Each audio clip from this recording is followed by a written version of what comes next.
আসসালামু আলাইকুম সবাইকে। তোমরা কেমন আছো সবাই? একটু জানাও যে আসলে আমাদের সাউন্ডটা ক্লিয়ার শোনা যাচ্ছে কিনা, আমাদের কথা ঠিকঠাক শুনতে পাচ্ছ কিনা।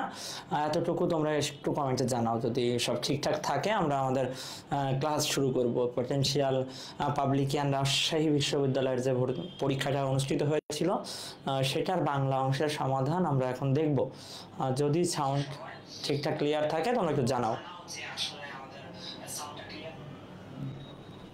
এটাকে এখানে রাখবো, হাতে নিয়ে।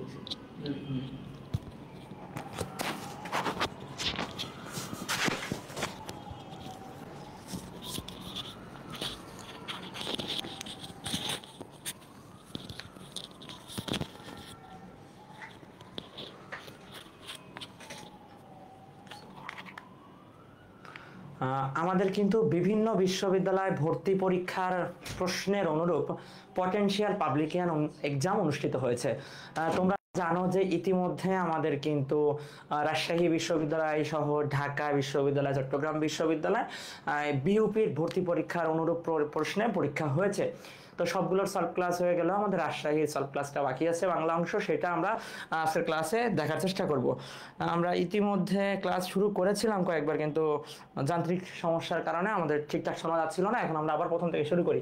তো আমাদের প্রথম প্রশ্নে ছিল, আমি কিংবদন্তির কথা বলছি কবিতায়, কবি শেষ পংক্তিতে তার বলতে কাকে বুঝেছেন। দেখো, আমরা যখন আমি কিংবদন্তির কথা বলছি কবিতা পড়েছি, আমরা কিন্তু দেখেছি যে আমি কিংবদন্তির কথা বলছি কবিতা শুরু থেকে শেষ পর্যন্ত কবি আমাদের পূর্বপুরুষদের উপর যে অত্যাচার হয়েছিল সেটার ইতিহাস তুলে ধরেছেন। পাশাপাশি আমাদের পূর্বপুরুষ যে সাহসিকতার সহিত শত্রুর মোকাবেলা করতে পারে সে বিষয়টা কিন্তু তিনি দেখিয়েছেন। একদম কবিতার শেষের দিকে এসে সে কিন্তু খুব আক্ষেপ করেছেন যে আমরা কি পূর্বপুরুষের মতো এমন স্বাধীনতার কথা বলতে পারবো কিনা, শত্রুর মোকাবেলা করতে পারবো কিনা। তাহলে এখানে আমাদের তার বলতে বোঝানো হয়েছে পূর্বপুরুষকে। পরবর্তী প্রশ্ন, মাসি পিসি গল্পে আল্লাদির বাবা কি রোগে মারা গিয়েছিল। আমরা জানি যে মহামারীর পর এক রোগ কলেরা রোগের কথা কিন্তু বলা আছে, যে রোগে আল্লাদির বাবা মারা গিয়েছিল, মা মারা গিয়েছিল এবং ভাই মারা গিয়েছিল। তাহলে সঠিক উত্তর কি হবে? কলেরা। 3 নম্বর প্রশ্ন আমরা দেখি, নিচের কোনটি শুদ্ধ নয়। দেখো, এখানে 4টা বানান দেওয়া আছে, এর মধ্যে প্রথমটা নিরোগ। নিরোগটা কি? শুদ্ধ নয়, কারণ নিরোগ বানানে আমরা কি জানি, দন্তন্য দীর্ঘই হবে, রস্যি হবে না। ওকে। 4 নম্বর প্রশ্ন আমরা দেখব, ইন্টেলেকচুয়াল শব্দের বাংলা অর্থ কি। আমরা দেখি যে রাজশাহী বিশ্ববিদ্যালয় ভর্তি পরীক্ষায় কিন্তু আমাদের পারিভাষিক অংশ থেকে বেশ প্রশ্ন আসতে দেখা যায়। তো এই যে প্রশ্নটা এসেছে ইন্টেলেকচুয়াল, আমরা জানি যে ইন্টেলেকচুয়াল শব্দের অর্থ হচ্ছে আমাদের বুদ্ধিজীবী। আমরা দেখি যে আমাদের আসলে ফেসবুকে কেউ কানেক্টেড আছো কিনা, এখন তোমরা ঠিকঠাক শুনতে পাচ্ছ কিনা। আফরোজ নজম, আসসালামু আলাইকুম। ওয়ালাইকুম আসসালাম। আচ্ছা, আমরা পরের প্রশ্নে যাই। কোন বানানটি ভুল? দেখো, এখানে সমীচীন বানান ঠিক আছে, মুমূর্ষু ঠিক আছে, প্রতীয়মান আছে, মিয়মান। এখানে আমার দন্তন্য হবে না, এখানে আমার কি হবে? মূর্ধন্য হবে। এই বানানটা আমাদের কি আছে? ভুল আছে। 6 নম্বর প্রশ্ন যদি দেখি আমরা, যে তাল ঠোকার বাগধারাটির অর্থ কি? বাগধারাটির অর্থ হচ্ছে সগর্ব উক্তি। প্রভাতে সূর্য উঠে বাক্যটির প্রভাতে কোন কারক? এটা আমরা যদি দেখি এটা অপাদান কারক, কিন্তু অপাদানের ভিতরে যদি কোনো সময় নির্দেশ করে, কাল বা সময়, সেটা কি? কালাধিকরণ। তাহলে সঠিক উত্তর কি হবে? প্রথমটা। তোমরা জানো যে আমাদের বি ইউনিটে অনলাইন এক্সিলেন্ট কোর্সে কিন্তু অলরেডি ক্লাস শুরু হয়ে গেছে। বি ইউনিট এক্সিলেন্ট কোর্সে তোমরা যদি আমাদের বিগত বছরের রেজাল্ট দেখো, দেখবা যে প্রতিটা বিশ্ববিদ্যালয়ে কিন্তু টপ র্যাঙ্ক করা শিক্ষার্থীরা আমাদের পেইড ব্যাচেরই শিক্ষার্থী।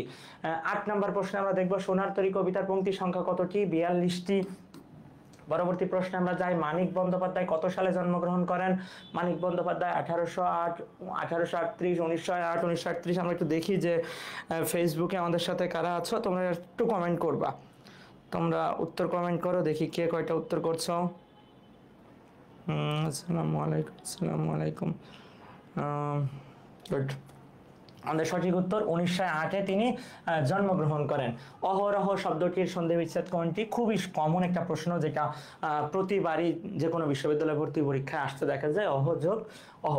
11 নম্বর প্রশ্ন দেখবো আমরা, নিচের কোনগুলো মৌলিক স্বরধ্বনি? মৌলিক স্বরধ্বনি, এটা কিন্তু আমাদের আগেও প্রশ্ন সলভ ক্লাসে কিন্তু খুব সুন্দর করে দেখানো হয়েছে, যে একটা অ্যাডমিশনের যে ফ্রি ক্লাসগুলো হয়েছিল সেখানে কিন্তু আমরা দেখিয়েছি। আমাদের মৌলিক স্বরধ্বনির মধ্যে আছে রস্বই এ অ।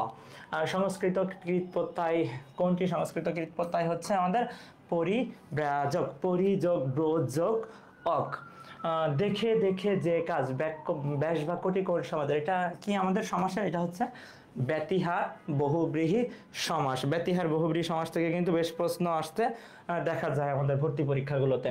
আখতারুজ্জামান ইলিয়াস কোথায় জন্মগ্রহণ করেন? আমরা জানি যে আখতারুজ্জামান ইলিয়াস গাইবান্ধার গটিয়া জন্মগ্রহণ করেন। তিনি আমাদের রেইনকোট গল্প লিখেছেন। রেইনকোট কিন্তু আসলে আমাদের খুবই গুরুত্বপূর্ণ একটা গল্প ভর্তি পরীক্ষার জন্য। তোমরা জানো যে প্রথমবারের মতো কিন্তু আমাদের সি ইউনিট এক্সিলেন্ট কোর্সও চালু হয়েছে। আমাদের অলরেডি কিন্তু ক্লাস শুরু হয়ে গেছে সি ইউনিট এক্সিলেন্ট কোর্সের। তো যারা এখনো ভর্তি হও নাই, খুব দ্রুতই ভর্তি হয়ে যাও, যেহেতু তোমাদের ক্লাস শুরু হয়ে গেছে। তুমি একটু দেরি করে ভর্তি হলে তুমি বেশ পিছিয়ে পড়বে অন্যদের চেয়ে। পরের রস্বইকার ও রস্যকার আগেই উচ্চারিত হওয়ার রীতিকে কি বলে? অফিনিহিতি। এটা কিন্তু রিপিটেড প্রশ্ন, বিভিন্ন বিশ্ববিদ্যালয় ভর্তি পরীক্ষায় এই প্রশ্ন এসেছে। 16 নম্বর প্রশ্ন যদি আমরা দেখি, রমণীয় শব্দের বিপরীত শব্দ কি? রমণীয় শব্দ অর্থটা হচ্ছে আমাদের সৌন্দর্য বা সুন্দর কোনো কিছু, তাহলে এর বিপরীত কি হবে? কুৎসিত। 17 নম্বর প্রশ্ন যদি আমরা দেখি, কোনটি চাঁদের সমর্থক শব্দ নেই? রজনীকান্ত চাঁদ, ইন্দু চাঁদ, শীতকার চাঁদ, সবিতা। সবিতা বলতে আমাদের সূর্য বোঝায়, তাহলে চাঁদের সমর্থক শব্দ নয় কোনটি? সবিতা। 18 নম্বর প্রশ্ন দেখবো আমরা, 21-এর কৃষ্ণচূড়া মূলত কি? আমরা কিন্তু পড়েছি কবিতার লাইনে কি 21-এর কৃষ্ণচূড়া মূলত কি? আমাদের চেতনারী রং, আমাদের শহীদের চেতনারী রং। বিলাসী গল্পে উক্ত ভূদেব বাবু কে ছিলেন? ভূদেব বাবু ছিলেন ভূদেব চন্দ্র মুখোপাধ্যায়। কোনটি বহুব্রীহি সমাসের উদাহরণ? বহুব্রীহি সমাস যদি আমরা দেখি, আমাদের বহুব্রীহি সমাসের উদাহরণ হচ্ছে চৌচালা। এখানে চৌচালা বলতে কি? চারটা চালাকে বোঝায়, চার চালা বিশিষ্ট একটা ঘরকে বোঝায়। এটা আমাদের কি? বহুব্রীহি সমাসের উদাহরণ। 21 নম্বর প্রশ্ন যদি আমরা দেখি, কোনটি খাঁটি বাংলা ধাতু? ক্রি, টান, হাস, আট। আমাদের খাঁটি বাংলা ধাতু হচ্ছে হাঁস। এগুলো তো আমাদেরকে মুখস্থ করতে হবে। এগুলো কিন্তু আমরা আগে এক ক্লাসেও দেখিয়েছি যে খাঁটি বাংলা ধাতু কোনগুলো তোমাকে মুখস্থ করতে হবে।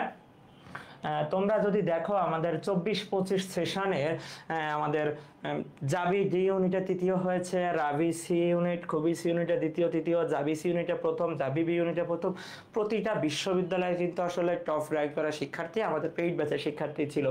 যারা সেকেন্ড টাইম ভর্তি প্রস্তুতি নেওয়া শুরু করেছো, প্রথমটা বার কাঙ্ক্ষিত ফলাফল অর্জনে ব্যর্থ হয়েছে, তোমরা যারা আবার চেষ্টা করছো তাদের জন্য আমাদের সেকেন্ড টাইম রিস্টার্ট ব্যাচ আছে, তোমরা সেখানে এনরোল করতে পারো। আমাদের সেকেন্ড টাইম ব্যাচের অনেক শিক্ষার্থী কিন্তু বিশ্ববিদ্যালয়ে ভর্তি পরীক্ষায় প্রথম স্থান অধিকার করেছে, পাশাপাশি টপ 10-এর ভিতরে কিন্তু অনেক শিক্ষার্থী আসলে আছে। কেবলা হাকিম বাগধারাটির অর্থ কি? কেবলা হাকিম বাগধারাটির অর্থ হচ্ছে অনভিজ্ঞ। কোনটি যোগরূঢ় শব্দ? যোগরূঢ় শব্দ হচ্ছে কি? যে শব্দগুলো সমসমান শব্দগুলো কি তার যে নিজস্ব অর্থ সেটার অনুগামী না হয় অন্য কোনো বিশিষ্ট অর্থ প্রকাশ করে। যেমন পঙ্কজ, পঙ্কজ বলতে কি? আমরা পঙ্কে জন্মে যায়, কিন্তু এটা না বুঝিয়ে আমাদের এখানে পঙ্কজ বলতে কি? পদ্ম ফুলকে বোঝাচ্ছে। ওকে, পঙ্কজ বলতে আমাদের, আমরা কমেন্ট দেখছি তোমাদেরকে, আমাদের পঙ্কজ যদি আমরা দেখি তাহলে পঙ্কজ বলতে আমাদের পদ্ম ফুলকে বোঝাচ্ছে। তেমনি মহাযাত্রা, মহাযাত্রা যদি আমরা বলি মহাসমারোহে যাত্রা, কিন্তু মহাযাত্রা বলতে কি মহাসমারোহে যাত্রা বোঝায়? সেটা বোঝায় না, সেটা তারা কি বোঝায়? মৃত্যু বোঝায়। ওকে, 24 নম্বর প্রশ্ন, শরীর থেকে শরীর, লাল থেকে নাল ধ্বনি পরিবর্তনটা কি কিসের উদাহরণ? এটা খুবই সহজ একটা প্রশ্ন, বিষমীবন। বিষমীবন আমরা কি জানি? যে দুইটা সমবর্ণ থাকবে, সমবর্ণের মধ্যে একটার পরিবর্তন হবে। দেখো শরীর দুইটা র আছে, দুইটা র এর মধ্যে একটা ল হয়ে গেছে, দুইটা ল ছিল, ল এর মধ্যে একটা কি দন্তন্য হয়ে গেছে, তো দুইটা সমবর্ণ থাকবে, ওর মধ্যে একটার পরিবর্তন, সেটা হচ্ছে কি আমাদের বিষমীভবন। নিচের কোনটি শুদ্ধ? শুদ্ধ ইতিপূর্বে তার সংবাদ পাইনি, ইতপূর্বে কোনোটি নয়। কমেন্ট করো, আমরা দেখি যে আসলে কে কি উত্তর করছো।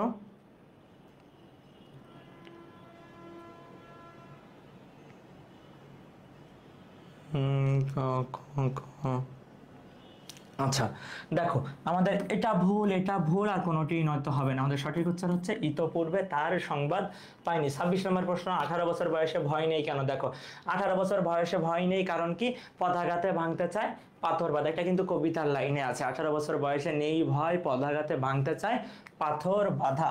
পদাঘাতে ভাঙতে চায় পাথর বাঁধা মানে এরা কোনো বিপদ বা বাধাকে ভয় করে না, এরা সবকিছুকে তুচ্ছ মনে করে। 27 নম্বর প্রশ্ন, আবুল ফজল কত খ্রিস্টাব্দে জন্মগ্রহণ করেন? আবুল ফজল নিয়ে কিন্তু চট্টগ্রাম বিশ্ববিদ্যালয়ে প্রশ্ন আসতে দেখেছি, পাশাপাশি রাজশাহী বিশ্ববিদ্যালয়। 303 খ্রিস্টাব্দে চট্টগ্রামের সাতকানিয়ায় জন্মগ্রহণ করেন। 28 নম্বর প্রশ্ন, উপপদ তৎপুরুষ সমাস কোনটি? আমরা দেখেছি যে যে শব্দগুলো সাধারণত এক কথায় প্রকাশ করা যায় সেগুলো আমাদেরকে উপপদ তৎপুরুষ সমাস হয়। তো উপপদ তৎপুরুষ সমাস পঙ্কজ শব্দটি উপপদ তৎপুরুষ সমাস। তো এই ছিল আমাদের পটেনশিয়াল রাবিয়ান যে পরীক্ষা ছিল তার সলভ। তো তোমরা জানো যে আমাদের পেইড ব্যাচে ভর্তি হওয়ার পরে আমাদের শিক্ষার্থীদেরকে বিভিন্ন সাবজেক্ট অর্থাৎ বাংলা, ইংরেজি, সাধারণ জ্ঞানের ডাইজেস্ট প্রোভাইড করে থাকি। ডাইজেস্টটা হচ্ছে প্র্যাকটিস বুক। এই প্র্যাকটিস বুকে তোমার বিগত বছরগুলোতে কোন প্রশ্নগুলো এসেছিল সেগুলো দেওয়া আছে, পাশাপাশি তোমাদের প্র্যাকটিসের জন্য অনেক প্রশ্ন যুক্ত করা আছে, যেটা আমাদের ক্লাস শেষ করার পরে তুমি যদি এখান থেকে প্র্যাকটিস করো তাহলে তোমার প্রস্তুতি শতভাগ সম্পূর্ণ হয়ে যাবে। তোমরা ভর্তি হওয়ার পরে তোমাদের জন্য কিন্তু বিভিন্ন গিফট আইটেম থাকবে, স্টাডি প্ল্যানার থাকবে, টি শার্ট থাকবে, ওএমআর বুক থাকবে। এই ওএমআর বুকে বিভিন্ন বিশ্ববিদ্যালয়ে ভর্তি পরীক্ষার যে ওএমআর থাকে সেই অনুরূপ ওএমআর দেওয়া আছে। তোমরা জানো যে 1500 টাকা ছাড়ে আমাদের যে ভর্তির অফার ছিল সেটা কিন্তু আজকেই শেষ হয়ে যাচ্ছে। তো যারা এখনো ভর্তি হয়নি খুব দ্রুতই ভর্তি হয়ে যাও। সবার সাথে পরবর্তী ক্লাসে আবারও দেখা হবে। ধন্যবাদ সবাইকে। আসসালামু আলাইকুম।